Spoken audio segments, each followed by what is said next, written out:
فأعوذ بالله من الشيطان الرجيم بسم الله الرحمن الرحيم فوجد عبدا من عبادنا آتيناه رحمة من عندنا وعلمناه من لدنا علما صدق اللہ مولانا العظیم۔ محترم مشائخ علماء کرام و معزز خواتین و حضرات، اللہ رب العزت کے فضل و کرم اور اس کی توفیق و عنایت سے ہم نے بحمد اللہ تعالی پچھلے جمعۃ المبارک میں سورہ کہف کی اس آیہ کریمہ کی روشنی میں علم لدنی کے مفہوم پر کہ علم لدنی کیا ہوتا ہے اور کس طرح نصیب ہوتا ہے، اس پر گفتگو کی تھی۔ آج ہم انشاءاللہ تعالی اس آیہ کریمہ کے سیاق و سباق کے حوالے سے اس کی کچھ توضیح اور تشریح کرنا چاہتے ہیں کہ ملاقات موسیٰ و خضر علیہ السلام، یہ واقعات کے حوالے سے علم لدنی کا مفہوم کیا سمجھ میں آتا ہے۔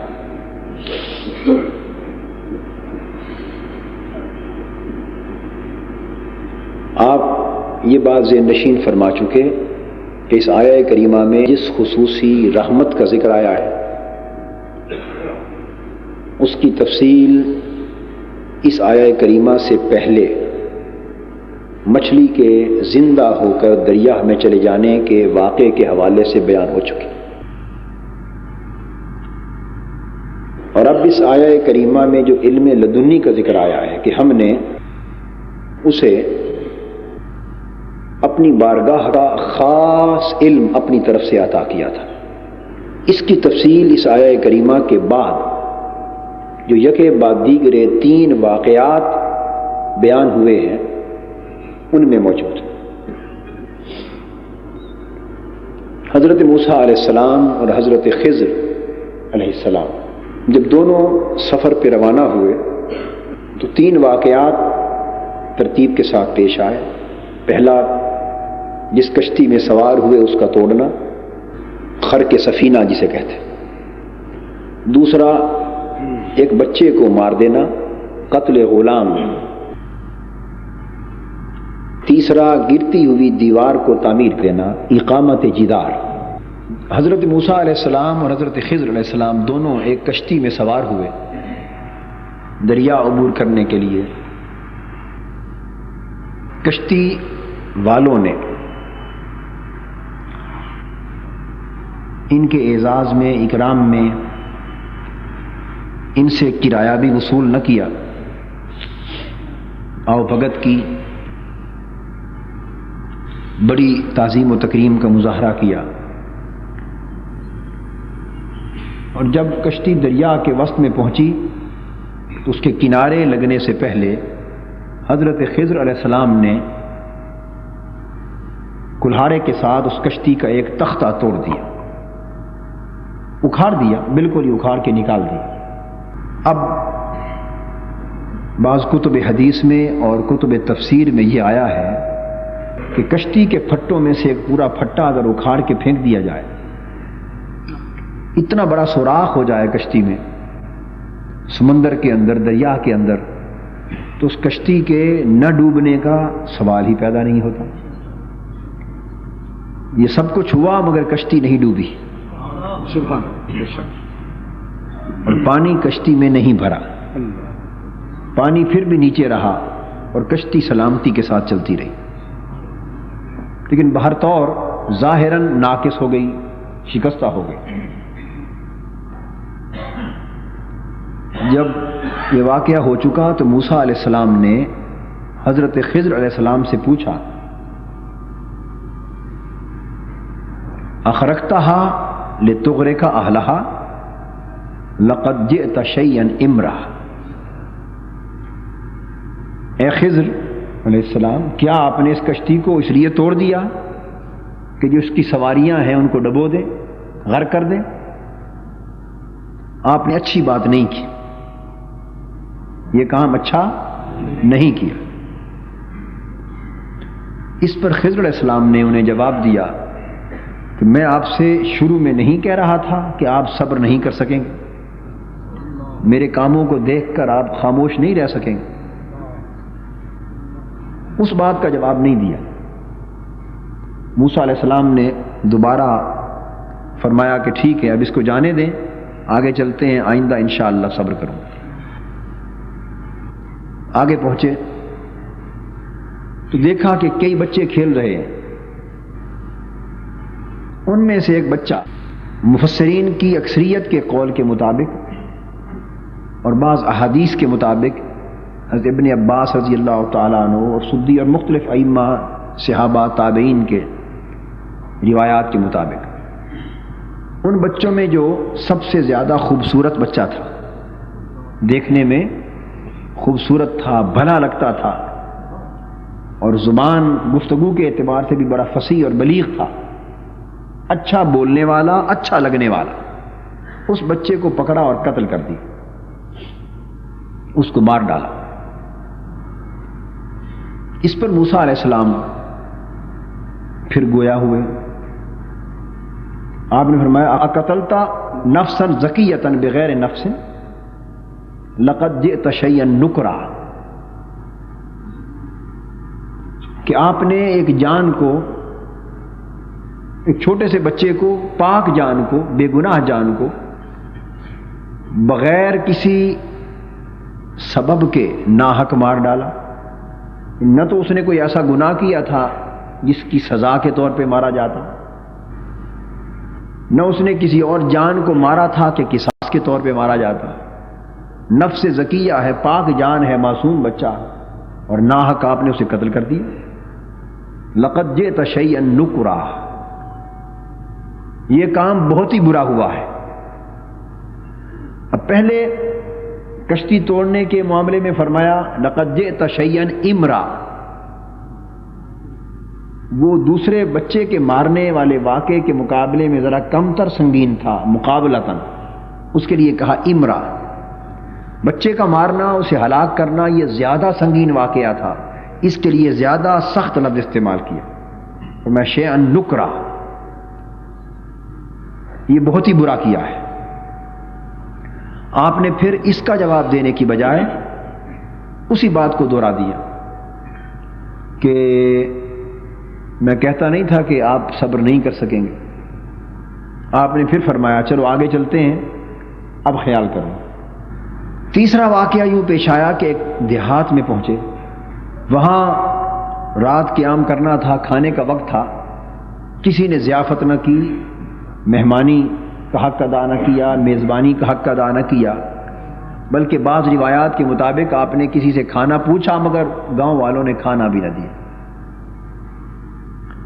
اور بعض احادیث اور تفسیری روایات میں تو یوں مروی ہے، یہ آپ کے لیے دلچسپی کی بات ہے، کہ مردوں سے پوچھا تو مردوں نے انکار کر دیا، اس کے بعد عورتوں سے ملے، ان سے پوچھا، انہوں نے کھانا دیا۔ تو آپ سبحان اللہ اس لیے کہہ رہے ہیں نا اس وقت کہ مردوں نے انکار کر دیا، عورتوں نے دے دیا۔ بہرحال لیکن قول یہ ہے کہ اس گاؤں والے مردوں نے، گھر والوں نے جب انکار کیا، کسی ایک عورت نے ایک جگہ جا کر کھانا دیا، اور آپ نے کسی ایک کی دیوار گرتی ہوئی دیکھی، اس کو دوبارہ تعمیر کر دیا، سنبھالا دے دیا۔ اس پر موسیٰ علیہ السلام پھر بولے لو شئت لاتخذت علیہ اجرا، کہ گاؤں والے نے تو کھانا تک بھی نہیں دیا۔ یہ جلالی پیغمبر تھے نا، یہ وہی موسیٰ علیہ السلام ہے جنہوں نے ملک الموت کے ساتھ وہ معاملہ کیا تھا، جلالی پیغمبر تھے۔ کھانا تک انہوں نے نہیں دیا، اور میزبانی کا بھی جو اخلاقی فریضہ ہے وہ بھی انجام نہیں دیا، اور آپ نے ان کے بن کہے گرتی ہوئی دیوار گاؤں والوں کے بچوں کی، جس کی بھی ہے ہمیں کیا معلوم، تعمیر کر دی۔ اور پھر یہ کہ مفت تعمیر کر دی، اس پہ اجرت اور معاوضہ مزدوری بھی نہیں مانگی، اور کچھ نہیں تو کم سے کم اس پر مزدوری تو لے لیں، ان سے مزدوری ہی لے لیں۔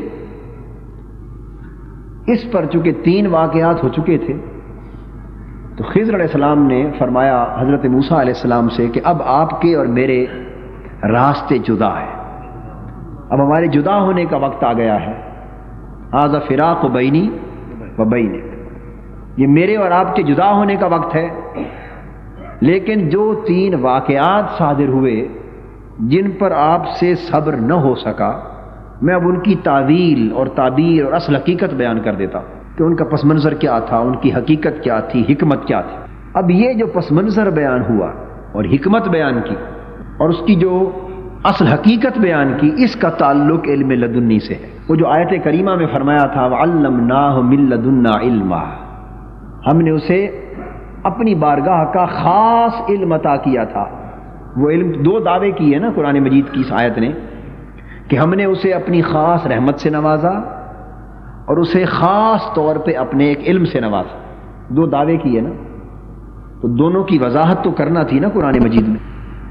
رحمت کی وضاحت کر دی کہ جہاں وہ بندہ رہتا تھا وہاں مردہ مچھلی بھی آئی تو زندہ ہو گئی، اور وہاں کے آب و ہوا میں بھی مردوں کو جلا دینے کی تاثیر پیدا ہو گئی، یعنی رحمت ملی تو اس طور پہ ملی۔ اور ہم نے جو اپنا خاص علم عطا کیا، اس علم کا بھی مفہوم بیان کیا کہ علم دیا تو اس طور پر کہ یہ 3 واقعات ہوئے اور تینوں پر حضرت موسیٰ علیہ السلام نے سوال کیا، اور ان کی اصل حقیقت اور حکمت جو کسی اور ذریعے سے کسی کو معلوم نہیں ہو سکتی تھی، وہ خضر علیہ السلام کو معلوم ہوئی۔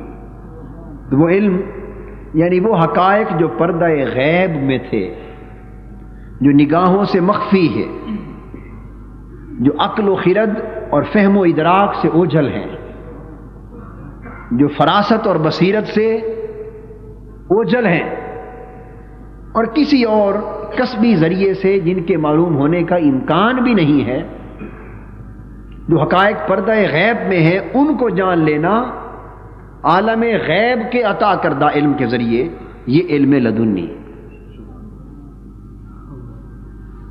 اب ان کی حکمت بیان کی، فرمایا کہ وہ کشتی جو میں نے توڑی وہ ان کے احسان کو ٹھکرایا نہیں ہے، بلکہ احسان کا بدلہ بہتر احسان سے دیا ہے۔ انہوں نے ہم سے بھلائی یہ کی کہ کرایہ نہیں لیا، ہماری عزت کی، تعظیم اور اکرام کیا۔ اب اس کا احسان کا بدلہ لوٹانا چاہیے تھا نا، تو فرمایا ہم نے یہ کیا کہ ایک غاصب بادشاہ پیچھے چلا آ رہا تھا۔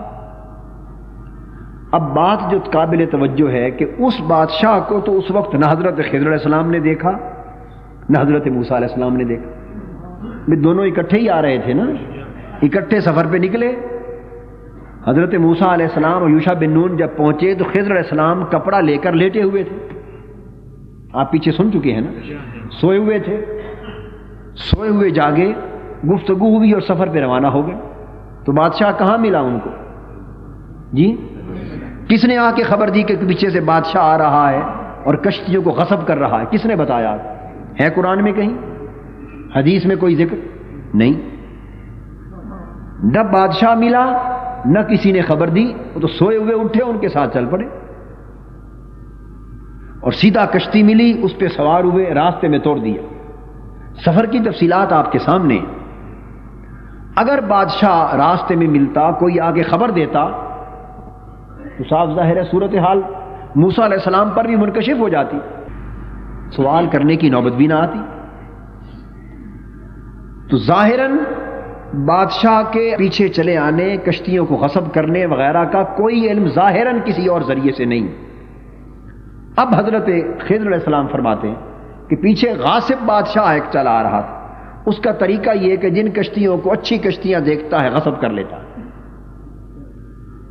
اور میں نے دیکھا کہ یہ مسکین غریب بچوں کی کشتی ہے، اللہ نے ان کی روزی کا بہانہ بنایا ہوا، کشتی اچھی تھی، اگر میں اسے نہ توڑتا تو بادشاہ کی نظر اس کشتی پہ پڑ جاتی، اچھی کشتی تھی، اسے بھلی لگتی، وہ اس کو غصب کر لیتا، ناجائز قبضے میں لے لیتا۔ یہ غریب بچے محروم رہ جاتے، اپنی روزی سے بھی ہاتھ دھو بیٹھتے، روزی سے بھی ہاتھ دھو بیٹھتے۔ اللہ نے ان کا روزگار بنایا تھا، میں نے چاہا کہ وہ محفوظ رہے ان کا رزق کا ذریعہ، اور اسے محفوظ رکھنے کے لیے میں نے کشتی کو توڑ دیا۔ کشتی کو اب نقصان دہ اس لیے نہیں کہ اگر میرے توڑنے سے کشتی کو نقصان ہونا ہوتا تو کشتی ڈوب جاتی، توڑ دیا، پھٹا اکھاڑ دیا تو نہ پانی بھرا نہ کشتی ڈوبی، نقصان تو اسی شکل میں ہونا تھا، تو کشتی بھی توڑی، نقصان بھی نہ ہوا، اور فائدہ یہ ہوا کہ اسے ٹوٹا ہوا دیکھ کر بادشاہ اسے چھوڑ دے گا، اسے غصب نہیں کرے گا، اور بچوں کا جو ذریعہ ہے، بہانہ ہے روزگار کا، بچ جائے گا، یہ رزق کا ذریعہ محفوظ ہو جائے گا۔ چنانچہ دو چیزیں یہاں دکھائیں، اس کشتی بادشاہ کے ذریعے، غاصب بادشاہ کے ذریعے کشتیوں کا غصب ہونا بھی آپ نے بیان کی، اور توڑ کر کشتی کو ڈوبنے سے بچانا، یہ روحانی تصرف، یہ رحمت کی آئینہ داری، یہ یعنی اب ہر واقعے میں رحمت اور علم دونوں ساتھ ساتھ چل رہے ہیں۔ معلوم کر لینا علم ہے، اور توڑ کر بھی ڈوبنے نہ دینا رحمت ہے، یہ خاص رحمت، اور فرمایا کہ اب ان کا ذریعہ بچ گیا، محفوظ ہو گیا، اب یہ غصب نہیں ہو سکتی۔ یہ تدبیر ہے، حکمت، علم لدنی بھی ہے، رحمت خصوصی بھی ہے، اور حکمت بالغہ بھی ہے۔ اب یہ غصب نہیں ہوگی، ان کا ذریعہ محفوظ ہو گیا۔ یہاں یہ تو ایک بات ہو گئی۔ اب اس سے آگے بڑھے تو دیکھا جو بچے کھیل رہے ہیں، تو ان میں سے جس بچے کو مار ڈالا اس کی تعبیر یہ بیان فرمائی، فرمایا فَأَمَّا الْغُلَامُ فَكَانَ أَبَوَاهُ مُؤْمِنَيْنِ فَخَشِينَا أَن يُرْهِقَهُمَا طُغْيَانًا وَكُفْرًا۔ اب واقعہ آپ کے سامنے ہے، دریا کے کنارے یا کسی جگہ کئی بچے کھیل رہے ہیں۔ اب ظاہراً نہ موسیٰ علیہ السلام انہیں جانتے ہیں، نہ خضر علیہ السلام جانتے ہیں، صحیح بات ہے نا؟ ان میں سے ایک بچے کو جو سب سے زیادہ ہنسی تھا پکڑا اور مار ڈالا۔ کیا معلوم ہے ظاہراً کہ یہ بچہ کون ہے، کس کا ہے، اس کے ماں باپ کون ہیں، لیکن تعبیر یہ بتائی کہ اس بچے کے والدین نیک تھے، مومن تھے، اس بچے کے والدین زندہ ہیں، نیک ہیں، مومن ہیں۔ اگر یہ بچہ زندہ رہتا تو کافر ہوتا، زندہ رہتا تو کافر ہوتا، طاغی یعنی سرکش اور باغی بنتا، اللہ کا اتنا بڑا نافرمان بنتا کہ خود تو کافر اور سرکش اور باغی ہوتا ہی، اور والدین کو اس سے محبت بہت زیادہ ہے۔ اب دیکھیے کتنے غیب کے پردے اٹھ رہے ہیں، محیبات کے کتنے پردے اٹھ رہے ہیں۔ پہلے فرمایا کہ بچے کے والدین مومن ہیں، نیک ہیں، ان کے ایمان کو جان لیا، ملے بغیر دیکھے بغیر، یہ علم لدنی کی شرح قرآن بیان کر رہا ہے۔ پھر فرمایا اگر یہ زندہ رہتا تو کافر ہوتا، باغی ہوتا، سرکشی اور طغیان پہ آتا، کفر کی آخری حد تک پہنچتا، غیب کا دوسرا پردہ اٹھا، اور اس کے جوان ہونے کی صورت میں اس کے کفر کو پڑھ لیا، ابھی بچپن میں ہے۔ ابن عباس رضی اللہ تعالیٰ عنہ سے مروی ہے، اور اکثر مفسرین کا قول ہے کہ وہ بچہ چھوٹا سا نابالغ، اس لیے قرآن مجید نے لفظ استعمال کیا فَأَمَّا الْغُلَامُ، بچہ، بالغ کو غلام نہیں کہتے، جب بچہ بالغ ہو جائے تو اسے غلام نہیں، سبھی کو، چھوٹے نابالغ، چھوٹے معصوم بچے کو غلام کہتے، یہ قرآن سے دلیل ہے۔ اور دوسرا یہ حضرت موسیٰ علیہ السلام کا فرمانا کہ اس نفس زکیہ کو، اس پاک جان کو قتل کر دیا، تو نفس زکیہ کا لفظ معصوم بچے کے لیے استعمال ہو سکتا ہے، چھوٹا سا بچہ۔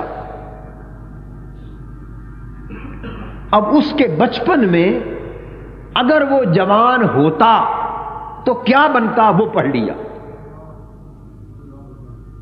اس اگر کا نتیجہ پڑھ لیا 20 سال بعد، 25 سال بعد، 30 سال بعد، خدا جانے کتنی عمر کو جا کر وہ پہنچ کر اس نتیجے کو پہنچتا، وہ جو ابھی ہزاروں غیب کے پردوں کے پیچھے مستقبل چھپا ہوا ہے، اور مستقبل بھی وہ جو وجود میں بھی نہیں آنا، اس کو پڑھ لیا، جو وجود میں بھی نہیں آنا، کیونکہ اسے بچپن میں مار دیا، وہ غیب پڑھ لیا۔ اگر جوان ہوتا تو کفر کرتا، 2 باتیں، اور تیسرا یہ جان لیا کہ اس کے والدین کو اس سے محبت بہت ہے، اتنی محبت ہے کہ اس محبت میں وہ بھی اس کے پیچھے لگ کر کافر ہو جاتے، ان کی آخرت بھی تباہ ہو جاتی، ان کی عاقبت بھی برباد ہو جاتی۔ یرہقہما طغیانا و کفرا، تو یہ نہ صرف خود بلکہ والدین کو بھی بغاوت، سرکشی، نافرمانی اور کفر کے راستے پر ڈال دیتا۔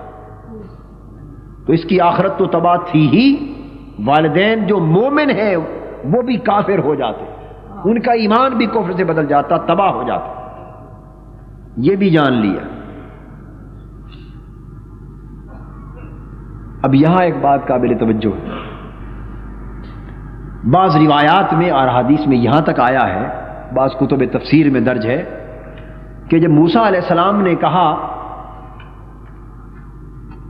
اقتلت نفسا زکیۃ بغیر نفس، تو جب نفسا زکیۃ کہا اس بچے کو کہ اس پاک جان کو مار ڈالا، تو بعض روایات میں آیا ہے کہ حضرت خضر علیہ السلام نے اس بچے کے مار دینے کے بعد اس کے گوشت کا ایک ٹکڑا دکھایا موسیٰ علیہ السلام کو، گردن کے قریب سے گوشت کا ٹکڑا دکھایا اور فرمایا کہ پڑھو اے حضرت موسیٰ۔ پڑھا تو گوشت پر لکھا تھا کہ یہ کافر ہو۔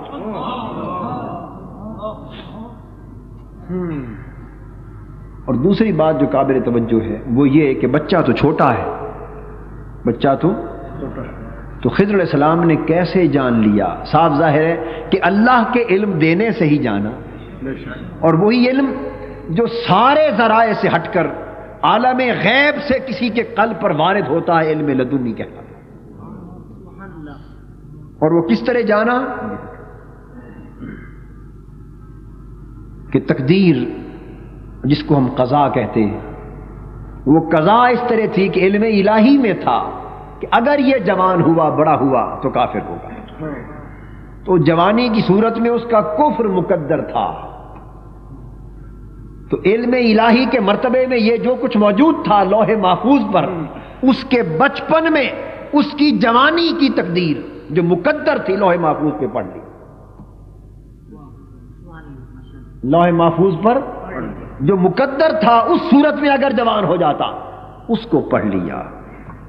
یہ علم لدنی ہے۔ سیدنا غوث العظم شیخ عبد القادر جیلانی رضی اللہ تعالیٰ عنہ فرماتے ہیں السعداء والاشقیاء یعرضون علی وان عینی فی اللوح المحفوظ، کہ نیک روحیں اور بد روحیں، سعید اور شقی سب میرے اوپر پیش کیے جاتے، میں رہتا زمین پر ہوں مگر نگاہ لوح محفوظ پر،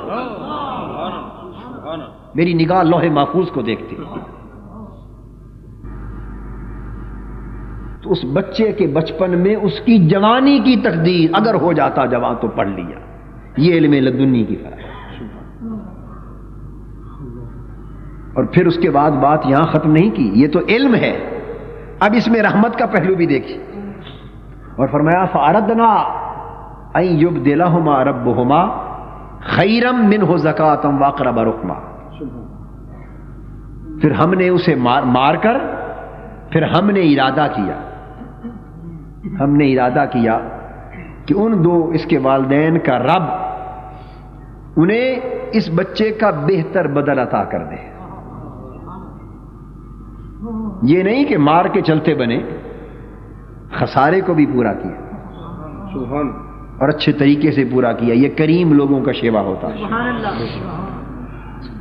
یہ اولیاء کا، انبیاء کا، صلحاء کا شیوا ہوتا ہے، کسی کو خسارے اور گھاٹے میں نہیں رکھتے، کیونکہ ان سے ملنا، ان سے تعلق تو نفع ہی نفع ہے۔ فرمایا پھر ہم نے ارادہ کیا کہ ان کا رب اس بچے کا بہتر بدل انہیں عطا کر دے، چونکہ موسیٰ علیہ السلام نے کہا تھا نا نفسا زکیۃ، پاک جان، اس زکیۃ کا جواب دیا خیرا منہ زکاتن، ان سے وہ بہتر بدل ان کی جگہ عطا ہو، اس بچے کی جگہ جو پاکیزگی طہارت میں اس سے کہیں اونچا ہو،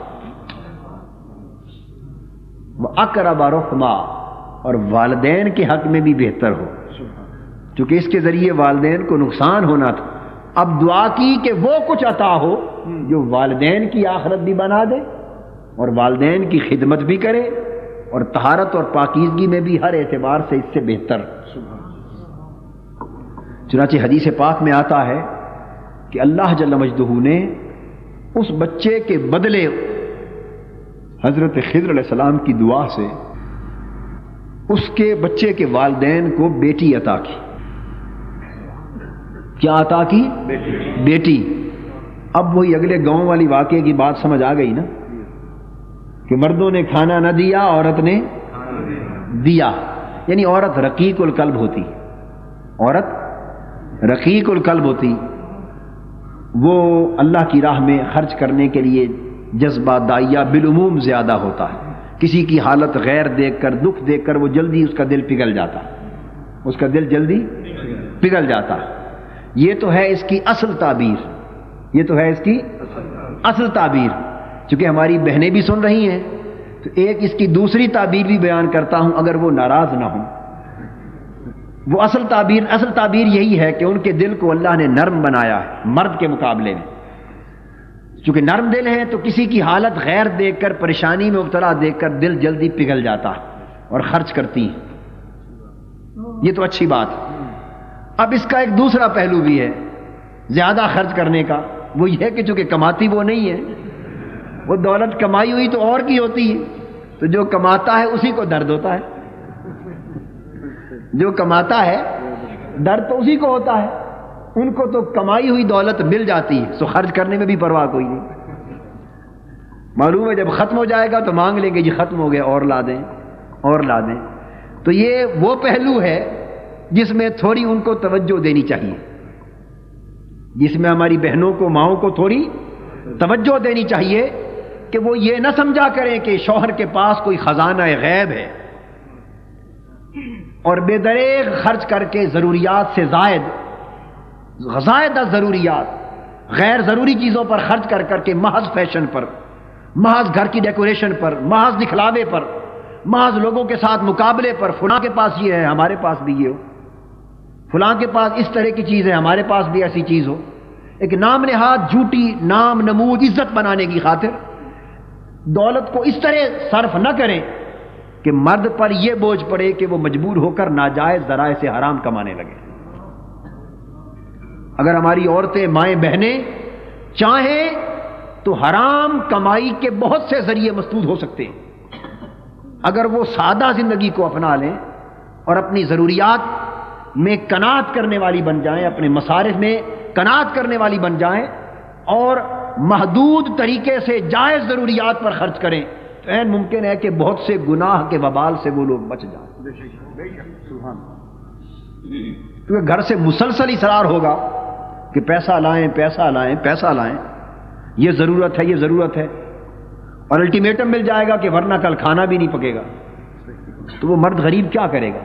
صاف ظاہر ہے پہ کچھ لوٹ مار تو کرے گا نا، لوگوں کی جیبوں میں ڈاکہ ڈالے گا، رشوت کمائے گا، غبن کرے گا، بددیانتی کرے گا، لوٹ مار کرے گا۔ جائز ذریعہ تو وہی تھا جو تنخواہ کی صورت میں لے چکا، اس کے علاوہ باقی جو کچھ لا رہا ہے وہ حرام لا رہا ہے۔ اگر کاروبار کی صورت ہے تو جدا ہے، اس میں بھی پھر ناجائز منافع کو اوپر لے جائے گا، اس لیے تاکہ وہ ضروریات جو بے حد و حساب پھیل گئی ہیں ان کی کفالت کی جا سکے۔ یہ تو خیر ضمن دو پہلو ہو گئے، کسی کے کام پہلی بات آ جائے گی، کسی کے کام دوسری بات آ جائے گی۔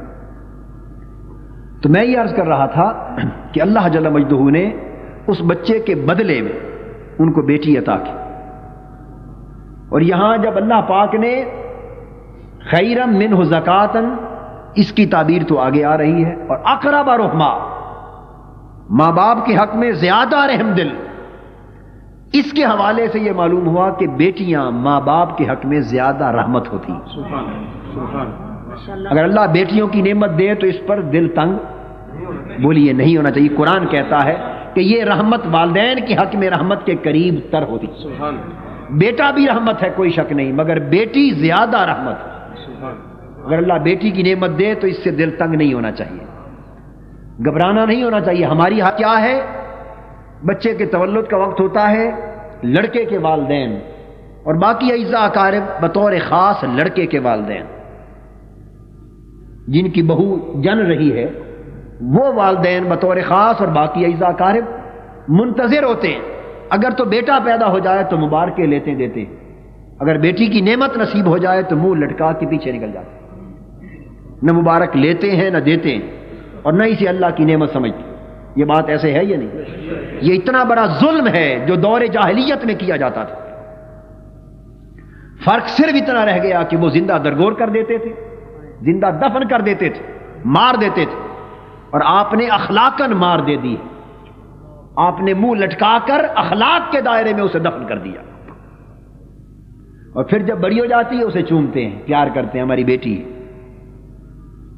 یہ بات بھول گئے کہ جب وہ پیدا ہوئی اس وقت رد عمل کیا تھا۔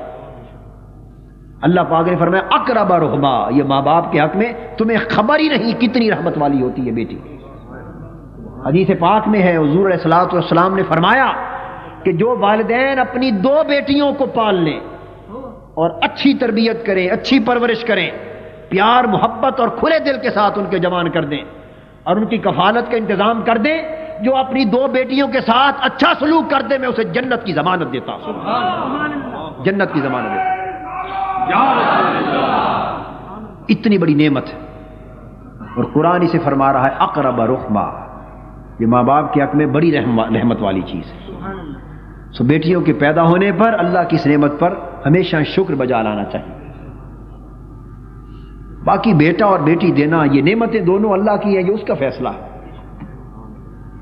آپ کے اور ہمارے بس میں نہیں ہے۔ کیا خبر وہ بیٹا تھا، اس سے نقطہ یہ سمجھنے والا ہے، وہ بیٹے کی نعمت تھی، یہ بیٹی کی نعمت ملی۔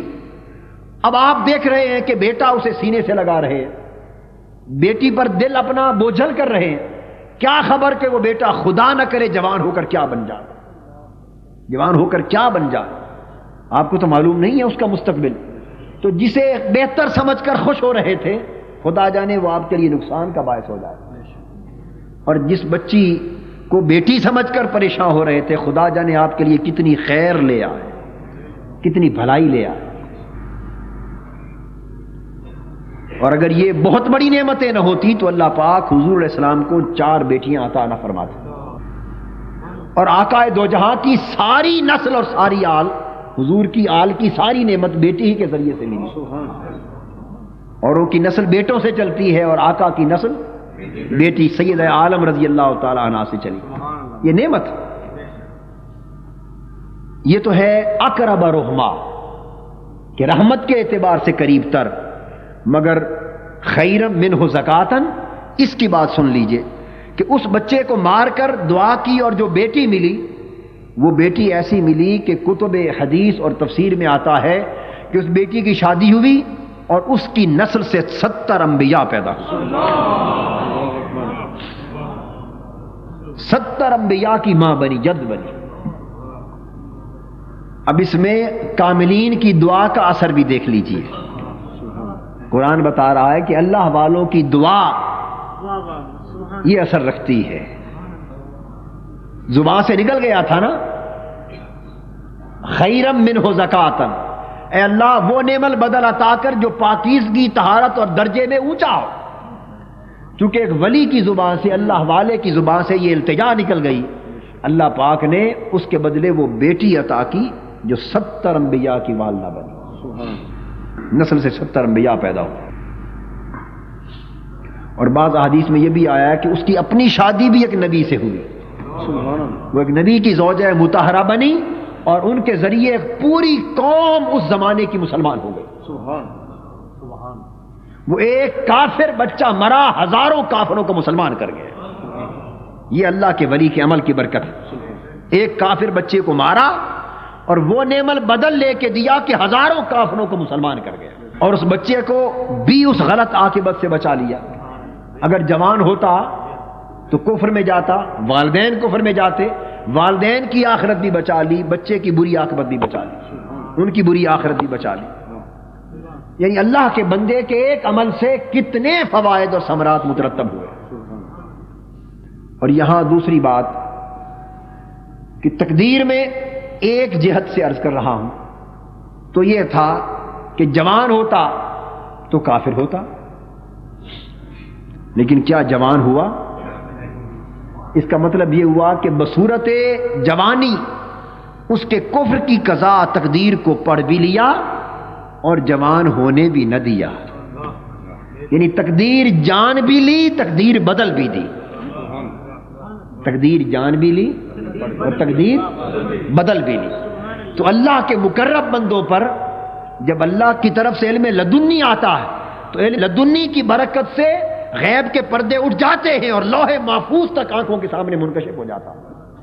اور جب رحمت آتی ہے تو جس کے حق میں دیکھیں کہ قضا اس طرح ہے جو اسے نقصان دہ ہے ظاہراً، اگر اللہ کی بارگاہ میں ہاتھ اٹھا دے تو تقدیریں بھی بدل جاتی. تو تقدیر کو جان بھی لیا اور دعا کی تو اللہ نے بدل بھی دیا. اب اس سے اگلا واقعہ تو ہم اگلی نشست میں عرض کریں گے. آج میں اس کی ایک نسبت سیدنا غوث العظم رضی اللہ تعالیٰ عنہ کے ایک واقعے سے قائم کرنا چاہتا ہوں، چونکہ ذکر ان کا چل رہا ہے. حضرت شیخ حماد دباس رحمۃ اللہ علیہ بہت کامل ولی اللہ گزرے، اور حضور غوث پاک رضی اللہ تعالیٰ عنہ کے مشائخ میں سے، یعنی ان کی صحبت میں حضور غوث پاک جا کر بیٹھتے تھے. جوانی ان کا ایک مرید تجارت پر جانے لگا، حضرت کی خدمت میں آیا، دعا کے لیے عرض کیا حضرت میں تجارت کا سامان لے کر باہر جا رہا ہوں، دعا فرمائیے. شیخ حماد دباس رحمۃ اللہ علیہ نے مراقبہ کیا اور دیکھا کہ اگر یہ کاروبار تجارت کے لیے چلا گیا تو یہ لٹ جائے گا، ڈاکو حملہ آور ہوں گے، قافلہ لٹ جائے گا، مارا جائے گا، قتل ہو جائے گا. انہوں نے منع فرما دیا، بیٹے اگر تم چلے گئے تجارت کا سامان لے کر تو ڈاکو حملہ کریں گے، قافلہ لٹ جائے گا، تم قتل کر دیے جاؤ گے، اس لیے مت جاؤ. روک دیا. وہ بوجھل دل سے باہر آ گیا. عقیدت مند تو ہماری عقیدتیں تو اس طرح کی ہوتی ہیں نا کہ فیصلہ اپنے طور پہ کر لیتے ہیں، بزرگوں کے پاس اجازت لینے جاتے ہیں خالی برکت کی کہ آپ کے حق میں فیصلہ کر دیا تو ٹھیک ہے، نہ کیا تو پھر مرضی میں کر لی. یعنی ہم تو ساری زندگی میں الا ماشاءاللہ دھوکہ چلاتے ہیں نا، دھوکہ. اوپر نام دیا جی بس جیسے آپ کا حکم ہو ویسے کریں گے، چلانی اپنی مرضی ہے، نام آپ کا حکم. باہر آیا، اس نے کہا میں تو ساری تیاری کر چکا ہوں، یہ کیا بن گیا؟ اس کے دل میں تدبیر سوچی، چلو حضور غوث پاک کی بارگاہ میں چلتے ہیں. حضور غوث پاک کی بارگاہ میں آ گیا. آپ مجلس میں مصروف گفتگو تھے، دھیان کسی اور طرف تھا، آواز نصیحت فرما رہے تھے. اس نے موقع جانا کہ گفتگو ہے، دھیان کسی اور طرف، انہوں نے تھوڑا مراقبہ کرنا ہے اس وقت. موقع پا کر کے مصروف ہیں، اپنی گزارش پیش کر دی، حضرت میں کاروبار کے لیے سفر پہ جا رہا ہوں، دعا فرما دے. وہ شہباز لامکانی، وہ بے دھیانی میں جو اس کی بات کان پہ پڑی، توجہ نہیں فرمائی، بات جاری رکھی اور ساتھ کہہ دیا جاؤ اللہ کرم کرے گا، نفع آئے گا. یہ اسی طرح کا کام کیا. سرکاری دفتروں میں جو سیکریٹری ہوتے ہیں اور ماتحت ملازم اپنے افسر سے اسی طرح فائلوں پہ سائن کرواتے ہیں. جس فائل کے بارے میں پتہ ہونا کہ یہ میرے افسر نے نہیں نکالنی اور گڑبڑ ہے، وہ پھر عین اس موقع پر پیش کرتے ہیں جب افسر بڑا سخت مصروف ہو یا اٹھ کے جانے والا ہو. جب کھڑا ہو تو لاتے ہیں، صاحب یہ 2 سائن معمولی سے کر دیں تاکہ نہ اسے فائل دیکھنے کا موقع ملے نہ پڑھنے کا، اور گگی مار دے. تو ایسی فائلیں روک کر اس موقع کے لیے رکھتے ہیں کہ جب پڑھے بغیر تیزی میں چلتے چلتے سائن کروا لی. اس نے بھی کہا کہ حضور غوث پاک سے گگی مروا لوں.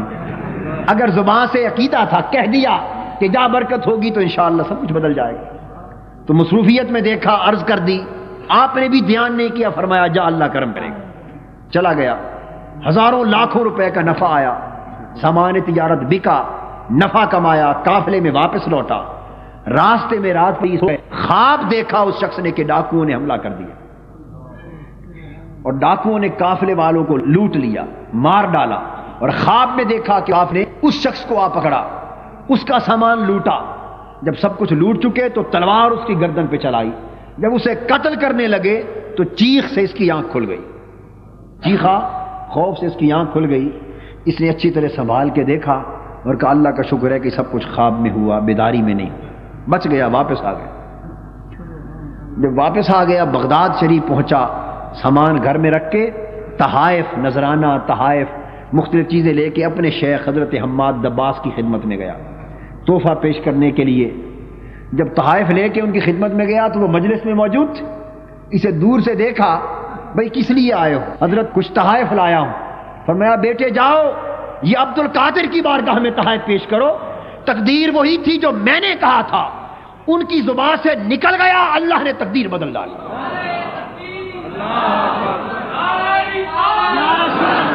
یہ جو تو نے سفر میں خواب دیکھا ہے کہ لٹ گئے اور ڈاکوؤں نے قتل کا ڈالا، یہ خواب نہ تھا، یہ حقیقت تھی۔